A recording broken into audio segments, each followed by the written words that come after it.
Sur We Do Biz avec la FESP, la Fédération des services aux particuliers, en direct du salon des services à la personne. Nous sommes avec Pascal Cadeau. Bonjour Pascal.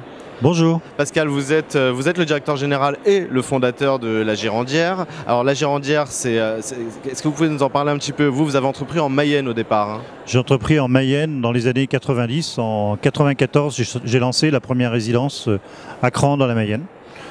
La première résidence, donc une résidence... Une résidence service senior. C'est-à-dire que les gens sont des appartements, les gens vivent dans leur appartement et puis ils bénéficient des services selon leurs besoins et à leurs demandes. Donc des services pour les seniors dans le cadre de résidence à La Girandière. Alors c'est une belle histoire d'entrepreneur La Girandière parce que donc vous avez lancé en 90, 20 ans après vous avez 16 résidences en France. Oui, oui. Et donc là vous envisagez un super développement. Et on envisage une cinquantaine de résidences d'ici 2020 sur le territoire national. Donc et un peu à l'étranger. On double dans les 5-6 prochaines années. On va doubler dans les 5 années à venir. Étant donné le vieillissement de la population, on est contraint d'accélérer le développement. C'est ça, vous nous le disiez hein, au départ, vous nous disiez qu'on va passer de 500 résidences pour personnes âgées à 1000 résidences pour personnes âgées, c'est ça à peu près? Oui, tout à fait, oui, sur les 5 années à venir. Ok, alors comment est-ce que vous avez anticipé ce développement? Comment est-ce qu'on passe d'une résidence à 16? Le développement d'entreprise, c'est souvent une affaire compliquée en France, on crée assez facilement en France quand même, c'est bien fait, mais pour se développer, on a souvent des problèmes. Comment est-ce que vous avez fait, vous?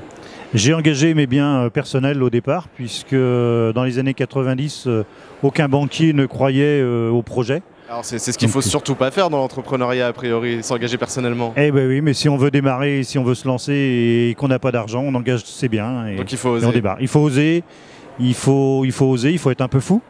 Hein, c'est le propre de l'entrepreneur. Mais quand on a entrepris, on a envie de continuer d'entreprendre.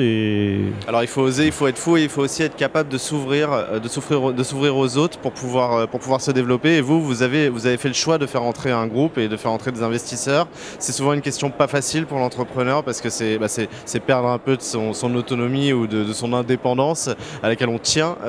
Comment ça s'est passé pour vous? Alors c'est un changement de vie total, hein. Vous passez, j'entreprends, je décide et puis on y va en avance. Ok, j'ai des idées, mais il faut que j'en fasse référence à un comité qui valide pas. C'est ce qui fait peur, il faut rendre des comptes. Il faut rendre des comptes à longueur de journée, je dirais. Ça, c'est un peu plus difficile à accepter, mais on s'y habitue. Et puis, n'empêche que ça vous a fait passer de 1 à 16 résidences. Alors, j'étais déjà à 4 résidences, donc je suis passé de 4 à 16. Mais voilà, ça fait doubler, ça accélère la commercialisation, ça rassure aussi les investisseurs, les banquiers, ça rassure tout le monde d'être dans un groupe solide et financier. Donc finalement pour vous, ça s'est pas passé trop mal et ça a été un grand bien. Oui, ça a été un bien pour nous, je dirais, pour le développement de la société. Un bien pour le développement de la société, donc un investissement, 16 résidences, des belles perspectives pour les années à venir. Comment est-ce parce que c'est de l'intégrer, hein, il faut le rappeler, c'est pas de la franchise ou du commerce associé, comment est-ce qu'on gère 16 résidences en tant que gérant, en tant que directeur général? Alors, il nous faut une équipe d'exploitation très solide autour pour gérer autant des ressources humaines, des achats, de la com, de la commercialisation, de la gestion bien sûr, parce que sans gestion, on ne tient pas une entreprise aujourd'hui. Et c'est l'histoire d'hommes et de femmes qui sont autour et qui gravitent autour de ce projet. C'est une histoire de confiance, c'est une histoire d'humains qui ensemble essaient de développer le projet. Oui, tout à fait. Donc on avance ensemble dans ce sens-là. Eh bien, bravo Pascal Cadeau, donc vous êtes le fondateur de La Girandière, donc 16 résidences, bientôt 50 hein, pour 2020. Merci d'avoir fait ce témoignage sur We Do Biz. On est en partenariat avec la Fédération des services aux particuliers en direct du salon des services à la personne. À très bientôt sur We Do Biz. Merci.